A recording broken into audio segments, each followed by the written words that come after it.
It's time to reveal our plans and transfers for Game Week 8.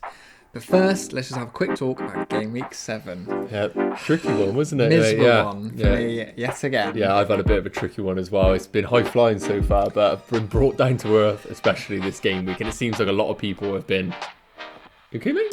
So, mate, my throat is still burning. Still? Correct captain there. Oh, guys, yeah, obviously, you need to tune into the main show to see what we got up to there, and that will explain the milk. I've recovered, but Connor's still struggling. Sorry. But anyway, as we mentioned, tricky game week, so we're going to review our teams and see how we got on. So should we start off with yours, mate? Yes, let's have a look, mate. Okay, so I scored 44 points this game week, which is not great, I'm going to say. It's not great, but let's just run through it. So, obviously, with the McCarthy and Walker-Peters, I thought I was on for Southampton clean sheet, and then Aston Villa, you broke my heart. Honestly, guys, if you haven't experienced it, when you look at your team, you see them clean sheet points, and then you refresh and they're gone. It's honestly one of the worst feelings ever, isn't it? So I can definitely relate to that. Yeah, I mean, Burnley obviously conceded 3 to Chelsea, fair enough. Looking bad. Yeah, they're struggling. They are struggling.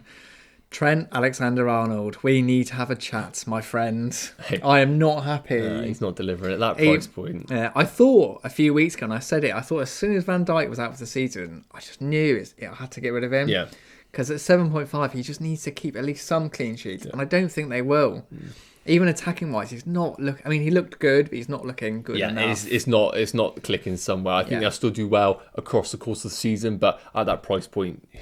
I think you could invest that money elsewhere, but we'll discuss that. Obviously. Yeah, so he is one. Yeah, on the radar. He's on the chopping block, I think.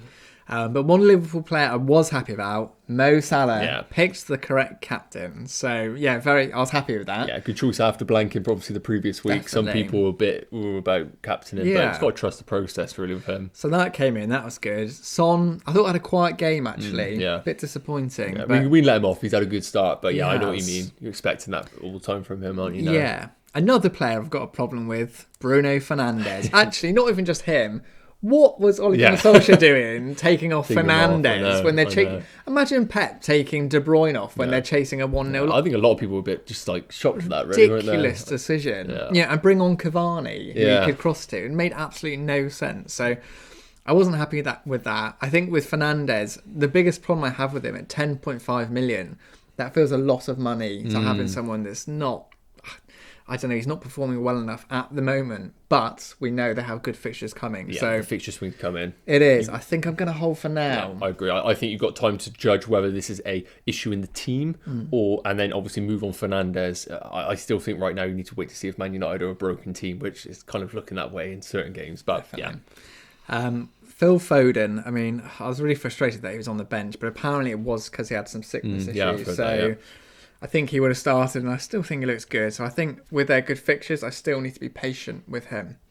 Calvert-Lewin, one bright spark and a very dark weekend. The new postman, he is, isn't he? He is the postman. A really good finish, actually. Yeah. And I saw a few people online talking about selling him. I mean, like, why? Why would you sell him? Like, he's not going to score every single game, but he's good enough at that price to present really good value. To be Everton honest. are going through the bad right now. I feel like they're only going to get better with the return of Richarlison, Digne. So I think if you got him, just stick. Yeah, I think you are completely right. I think any team is going to miss Coleman, Dean, Richarlison, Rodriguez. They're Everton's best players, so they can only get better from this point. Harry Kane, I mean, goal and probably want a bit more from him, but I think I do have a bit of an eye on him and Son over the next few weeks. And obviously the fixtures do turn, so keep for West Brom, but do have an eye on him. So that was how I did. Yeah, not bad, mate, not too bad. Yeah, but should we see how you got on? Yeah, let's have a look, mate. Yeah, so as we mentioned, had the heartbreak of watching that Southampton clean sheet disappear. Double clean sheet with McCarthy and Walker-Peters. So that was a bit of a kick of teeth. But we've had some good clean sheets with Southampton. And again, I'm not really wanting double Southampton defence right now. I'm happy with the McCarthy goalkeeper, but probably a move I'm going to look later on. It's not a priority right now. So my moves last week were I sold Trent and brought in Chilwell, and I went for the double Chelsea defence. Now, I've made a bit of a brave call right now, and I am thinking that these two could be a very cheap version of Trent and Robertson. Now, I'm not boasting that they're going to hit the 200 point there, absolutely not, but I've seen enough in both of these in the attacking potential to be really good value. Now, Reese James obviously coming with the clean sheet, owning him is going to be very much a case of, is he going to play, is he not? I'm happy to take that risk right now, especially with the fixtures coming up with Chelsea. With the Champions League coming along, I want to see a bit more information whether Azpilicueta starts in the midweek and then James plays on the weekends. If that does happen, that rotation, I think I've got a really good setup here, but that's going to be a wait and see. I don't think we mentioned, but before filming, obviously, this is before the Leeds game, so I'm hoping Aylin's going to come in with a clean sheet, but we'll see about that one. Yeah, definitely. But yeah, not a bad defence, not bad so far. Definitely. I think Chilwell was a great transfer. I think you did it at the right time. I think, Reese James, if he starts, is a great option, but if, keyword there. Yeah, I think that's it really. But I'm liking what I'm seeing at Chelsea right now, and good fixtures coming up against a Sheffield United side who are really blunt going forward, so I see some potential there. Midfield, really poor. So captain Salah, what you expect really from a home fixture from him. Son didn't deliver as we've spoken about, but I expect in an away fixture for him to perform a bit better. His stats are great. Sterling's the one really. So this is a guy I brought in a few weeks back with the injury. I brought him in a few weeks back and he just really hasn't lit the world light. Eye test wise, very good, really, really sharp, but I'm expecting a bit more from him. Now, we've spoken about the fixture swing. I just don't know whether I can get rid of him coming up. It just feels like a guy I'm going to bring back in, so he's going to stick around right now. Yeah, makes sense. And the other one's Souček in midfield. West Ham's fixtures are turning now. He's definitely a hold. I've held him this long. I've made a few bets that he was going to score some headers. He hasn't done that. But anyway, I think Souček is a good hold for now. Definitely. We spoke about Kane, 6 points. He was a 2-week punt for me, obviously just to cover the ownership. I think he'll be probably looking to move on in the future. And Jimenez, he's basically... The postman didn't deliver. The postman did not deliver, no, at all. And I think he is probably given himself his last game for me. I'm going to talk about it coming up, but it just didn't do enough to justify his spot and his price tag. So that is a 47-point score so far. Doing okay in the ranks, and hopefully this can be some productive transfers coming up. So let's have a look ahead to the fixtures, mate. Fixtures game week and what we have on your side. Okay, so let's just have a look at how I'm getting on and set up for game week 8. So first inspection, I think I look okay considering that there's some really tough fixtures this weekend. Obviously happy with the double Southampton defence. Yeah, good fixture, yeah. Burnley have got to start turning around at some point, you'd hope. Well, what's happening firstly at Brighton? Obviously, they got away there. We're not sure if Mopé's going to play or not, whatever happened. But I'm worried about Burnley personally. I didn't expect this from them at the start. They usually, have their peaks and troughs, but they usually recover. Yeah. Something's missing there right now. Is, but if there's ever a game to do it, it's this sort of game. I'd hope so. Yeah. But if I've got 2 free transfers in the bank. Okay, nice. So if I, just discuss the kind of moves that I'm looking at, I think the first one that I'm completely set on, a no-brainer, is Trent out for Chilwell. Wow. It's time. It's time. Trendsetter over here. But no, I really do think it is time. I think Man City away is the perfect time to transition out of that. I think Chilwell looks so good attacking-wise. Chelsea look more solid with Thiago Silva. They've got good fixtures, and I get more money in the bank to make other moves. Yeah, I like that move. I think it just all makes sense, doesn't it, really? I like that. And also, as well, it's worth noting that people own Trent for his attacking potential. But although the stats are okay, Man City are looking decent defensively right now, and I don't really necessarily think Trent or Liverpool are going to be putting goals and goals past Man City. So I back that move. I think with the Trent sort of thing, it's because of the aura around him over the last few seasons. You really just got to kind of put that to one side, base it on stats right now, and I think a Trent sell is probably the right move for now. I agree. I think if I look at the other kind of players, I'm happy to keep Fernandes. Actually, it pains me, but I think he'll do quite well against Everton. He quite likes the away games. I think he'll get a lot of room. He's good against them, like bottom 6 side. Shocking. Chelsea have won like 1 or 2 games, and he's given it the big one already. Got to hit him all down because Everton. Just remember who were top of the league about a week or 2 ago. Yeah, so true. I think we're still above you anyway. But the second move I'm kind of considering is I've got enough money to do Basuma up to Grealish, which I think, does make sense. I think Arsenal was not a good fixture for Grealish, and that's the only thing that worries me a little bit. But Grealish's long-term fixtures are so good, and I love owning those kind of talismanic type of players, on all the set pieces. That team really revolves around him. He's quite so much more attacking this year, having quite a few big chances. I think he's a really good option. The only other one I was considering was Ziyech. Yes. But that would have to be to get rid of Foden. Now, do I really want to get rid of Foden out of Man City's good fixtures? I think I need to be patient. So I'm currently looking at using the 2 free transfers. Trent to Chilwell, and then maybe Basuma to Grealish. What do you think about that? Yeah, like I mentioned, I like the Trent move. In our main show, we did have a deep discussion about the best mid-price midfielders, didn't we? About Grealish, the Fodens and all. So be sure to check that one out. But as you mentioned, Foden is very much a long-term value pick. Grealish is the form man. And I really do like the Grealish move in there. As you mentioned, though, I feel like with the 2 free transfers you do have, you almost just want to get them done if you're going to go into Grealish, because it's natural. You're going to make that 1 free transfer. You're going to wait to hit on a good mark for Grealish. And this season is so unpredictable. Yeah.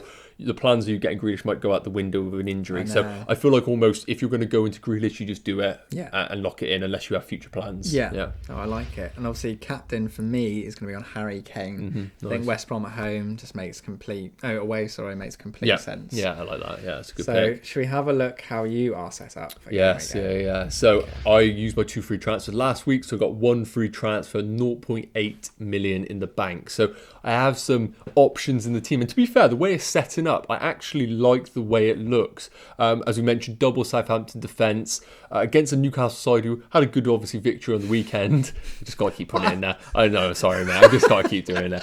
But I'm not going to see you for a month, possibly face-to-face. I'm going to miss him. Yeah. Can't bloody wait to get rid of him. So I got to take every chance I can. But double Southampton defence is what it is. I expect, a chance there for sure. Double Chelsea defence, as I mentioned, really hoping James gets rested during this midweek so that he has opportunity to play. I just see great attacking potential in those two. Definitely. And possibly clean sheets against that Sheffield United defence. Leeds, I'm comfortable to start Leeds defender against anyone right now, really. I think they're kind of slowly transitioning into a solid defensive unit. I say that before the game. Obviously, I'm not sure what's going to happen. It could be 10-0, who knows? Hopefully.